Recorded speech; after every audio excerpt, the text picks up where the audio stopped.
8-13 পড়ালাম, এর আগে ডিফিউশন বাকি কনসেন্ট্রেশন আজকে পড়াচ্ছি, যেমন হচ্ছে অসমোসিস।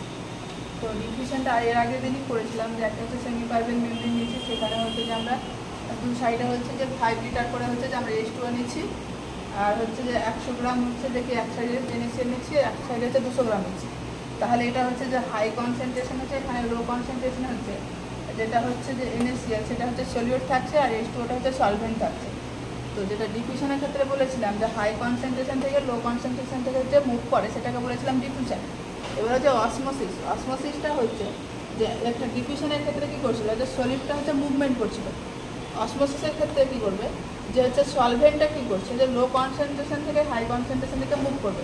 তাহলে অসমোসিস হচ্ছে যে movement of solvent from low concentration fluid to high concentration fluid through এই যে সেমিপারভিয়াল মেমব্রেন। এটা যে হচ্ছে যে সেমিপারভিয়াল মেমব্রেনের সাহায্যে এটাকে আমরা হচ্ছে যে অসমোসিস বলছি। দেন হচ্ছে ফিল্টারেশন। ফিল্টারেশনের ক্ষেত্রে কী করছে, যে মুভমেন্ট করছে সলিড প্লাস সলভেন্ট দুটোই করছে, যে হাইড্রোস্ট্যাটিক হচ্ছে প্রেশার সাথে মুভমেন্ট করছে। এটা হচ্ছে অসমোলারিটি। অসমোলারিটি হচ্ছে যে কনসেন্ট্রেশন অফ সলিড ইন হচ্ছে যে পার কেজি অফ H2O, মানে হচ্ছে পার কেজি অফ H2Oতে হচ্ছে যে MmOl পার কেজি করে হচ্ছে যে সেটা হচ্ছে অসমোলারিটি। সব থেকে বেশি যেটা হয় আমরা ফুলের এই ক্ষেত্রে দেখা যাচ্ছি সেটা হচ্ছে অসমোলারিটি। অসমোলারিটি কী বলছে, যে কনসেন্ট্রেশন অফ সলিড ইন পার হচ্ছে লিটার অফ দ্য H2O। কনসেন্ট্রেশনটা এর আগে আমরা পড়িয়েছি যে কনসেন্ট্রেশনটা কি, একটা সলিডের মধ্যে যে পরিমাণ হচ্ছে যে সলিড থাকে সেটা হচ্ছে যে কনসেন্ট্রেশন। এবার এখানে হচ্ছে যে হাইপারটোনিক, আইসোটোনিক আর হচ্ছে যে হাইপোটোনিক বলেছিলাম। আইসোটোনিকটা কী ছিল, যে আমাদের বডি ফ্লুইড যা আছে সেম থাকছে যখন হচ্ছে কনসেন্ট্রেশন, তখন আমরা বলছি আইসোটোনিক। যখন হচ্ছে বেশি থাকছে তখন হচ্ছে আমরা বলছি হাইপারটোনিক। যখন হচ্ছে যে আমাদের বডি ফ্লুইডের কনসেন্ট্রেশন থেকে কম থাকছে তাকে বলছি হাইপোটোনিক। এবার হচ্ছে যে কতটা পরিমাণ বেশি থাকলে আমরা তখন তাকে হাইপারটোনিক বলবো। এখানে যখন হচ্ছে 375 mmol পার লিটার থেকে যখন বেশি হয়ে যাচ্ছে তখন আমরা বলছি যে হাইপারটোনিক। আর যখন আইসোটোনিক কখন বলছি, যখন 250 থেকে 275 থাকছে তখন হচ্ছে বলছি আমরা হাইপোটোনিক আইসোটোনিক। আর হাইপোটোনিক বলছি যখন 250 থেকে কমে যাচ্ছে।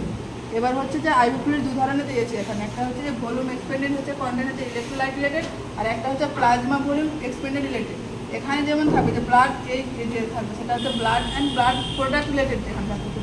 আর এক সাইডে থাকছে যেখানে হচ্ছে ইলেকট্রোলাইট, যেমন সোডিয়াম, পটাশিয়াম, ম্যাগনেসিয়াম যেগুলো থাকে সেগুলো হচ্ছে ইলেকট্রোলাইট রিলেটেড যেমন থাকছে। এবং যেগুলো পড়ালাম যেগুলো হচ্ছে isotonic fluid, hypotonic fluid, hypotonic fluid, এই ফ্লুইডগুলো। এবার আইসোটোনিক ফ্লুইড আমি আগেও ডেফিনিশনটা পড়েছি যে আমাদের বডি ফ্লুইডের কনসেন্ট্রেশন সেম থাকছে, সেটা হচ্ছে যে আমরা কি বলছি আইসোটোনিক ফ্লুইড বলছি। এর অসমোলারিটিটা হচ্ছে যে 250 থেকে 275। এবার হচ্ছে যে উদাহরণগুলো হচ্ছে কোন ফ্লুইডগুলো হচ্ছে আমাদের হচ্ছে যে আইসোটোনিক ফ্লুইড, যেমন হচ্ছে NaS, Rl, D5W। D5W মানে হচ্ছে যে ডেক্সট্রোজ 5 হচ্ছে যে ওয়াটারের মধ্যে থাকছে, D5W প্লাস 1/4 NaS। এবার হচ্ছে নর্মাল স্যালাইন। নর্মাল স্যালাইনটা কী হচ্ছে, ওর মধ্যে কী থাকছে, নর্মাল স্যালাইনের মধ্যে হচ্ছে যে 0.9% হচ্ছে সোডিয়াম ক্লোরাইড থাকছে। এটা হচ্ছে 100 ml, পার্সেন্টেজ মানে হচ্ছে যে 100কে ধরে করা হয়। তাহলে কী করছে এখানে, যদি 1000-এর ক্ষেত্রে বার করি তাহলে 9 গ্রাম কী হচ্ছে NaCl থাকে। এটাকে আমরা বলি ফিজিওলজিক্যাল স্যালাইনও বলি আমাদের এটাকে। এবার এটা মোস্ট কমন ইউজ করা হয়। এটা কী করা হয়, যে মোস্ট কমনলি ইউজ করা হয় যে তার ক্ষেত্রে শক পেশেন্টের ক্ষেত্রে। তোরা দেখবি যে ওটি থেকে আসার পর পেশেন্টকে কী করে, সে দেয় ফ্লুইড দিয়ে। কেন দেয়, যে হাইপোভলিমিক শক যেন না হয় সে প্রিভেন্ট করার জন্য হচ্ছে যে ফ্লুইডটা দেওয়া হয়। মোস্ট কমন সেফেস্ট ফ্লুইড হচ্ছে ডায়াবেটিক মেলিটাস, যেটা হচ্ছে যে আমাদের মেটাবলিক ডিসঅর্ডার। আর হচ্ছে কাদের ক্ষেত্রে আমরা দেবো না কন্ট্রাইন্ডিকেশন হচ্ছে hypertension, cardiac problem, chronic heart failure, এগুলো ক্ষেত্রে হচ্ছে কন্ট্রাইন্ডিকেশন। দেন করেছি তারপরে RL। RL এর ফুল ফর্ম হচ্ছে রিঙ্গার ল্যাক্টোজ। এটা হচ্ছে যে আমরা হার্টম্যান সলিউশন বলেও ডাকি।